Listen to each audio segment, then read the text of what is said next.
আল্লাহ তাআলা সাইয়েদনা ইব্রাহিম আলাইহিস সালামকে বললেন যে ইব্রাহিম, এবার আরো বড় একটি কাজে তোমাকে অ্যাসাইন করব, বড় একটি মিশনে পাঠাবো। সেটা হচ্ছে আমার ঘরকে তোমার আবার পুনর্নির্মাণ করতে হবে, অর্থাৎ রিকনস্ট্রাক্টিং দ্য কাবা।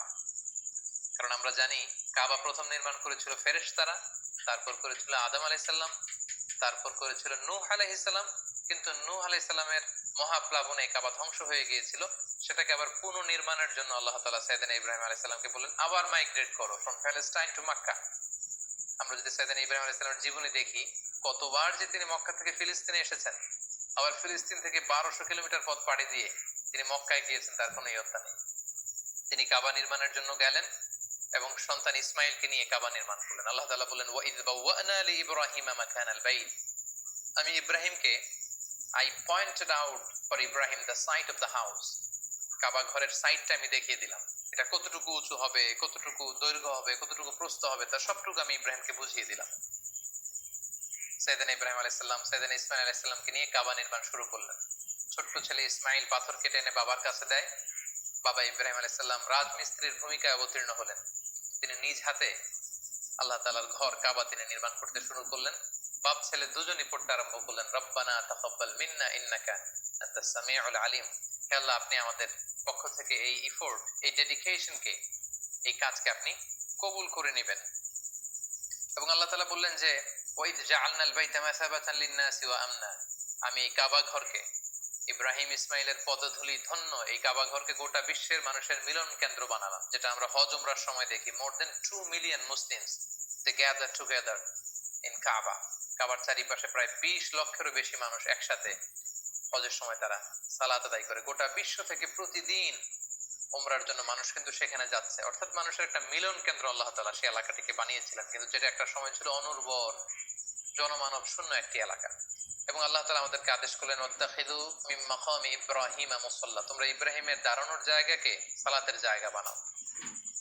অর্থাৎ যেই পাথরের উপর দাঁড়িয়ে সাইয়েদনা ইব্রাহিম আলাইহিস সালাম কাবাকে রিকনস্ট্রাক্ট করেছেন, আজ পর্যন্ত এই 2500 বছর পরেও সেই পাথরটি আজও সংরক্ষিত আছে। আপনারা হজ উমরা যারা করেছেন তারা দেখেছেন সেই পাথরটির চারদিকে সেটা সংরক্ষিত আছে। সাইয়েদনা ইব্রাহিম আলাইহিস সালামের ফুটপ্রিন্ট সেখানে আছে, পায়ের ছাপ আছে। এবং সেটাকে সামনে রেখে টু দ্য ডাইরেকশন অফ কাবা সালাত করাকে আল্লাহ তাআলা আমাদের জন্য অবধারিত করেছেন, তিনি আমাদেরকে আদেশ করেছেন। এবং সাইয়েদনা ইব্রাহিম এবং ইসমাইলকে বলেছেন তোমরা কাবা ঘরকে পরিচ্ছন্ন করো, ঝাড়ু দাও। সাইয়েদনা ইব্রাহিম আলাইহিস সালাম সফলতার সাথে কাবা পুনর্নির্মাণের এই মিশনটাও সম্পন্ন করলেন। সম্পন্ন করে তিনি কায়মনোবাক্যে আল্লাহ তাআলার কাছে একটা দোয়া করেছিলেন, ঐতিহাসিক দোয়া।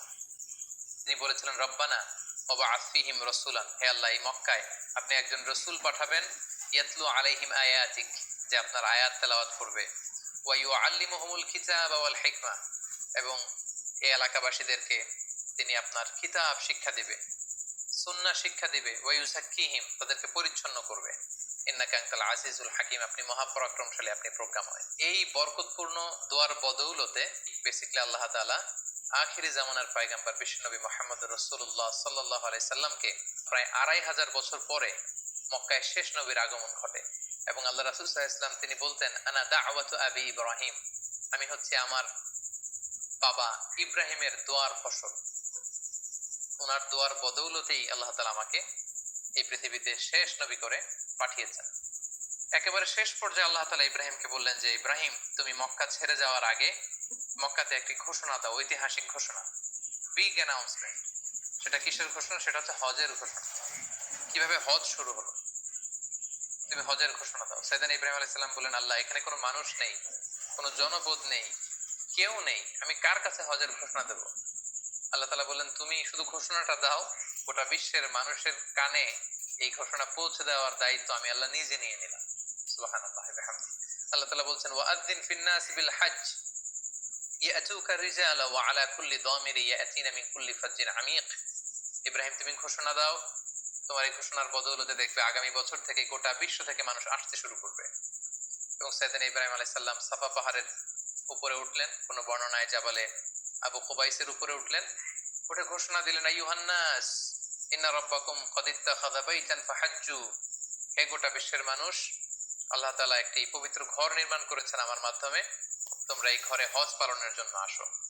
তাফসীরে এসেছে যে এই ঘোষণাটা আল্লাহ তাআলা গোটা বিশ্বের সবার কানে তখন পৌঁছে দিয়েছেন।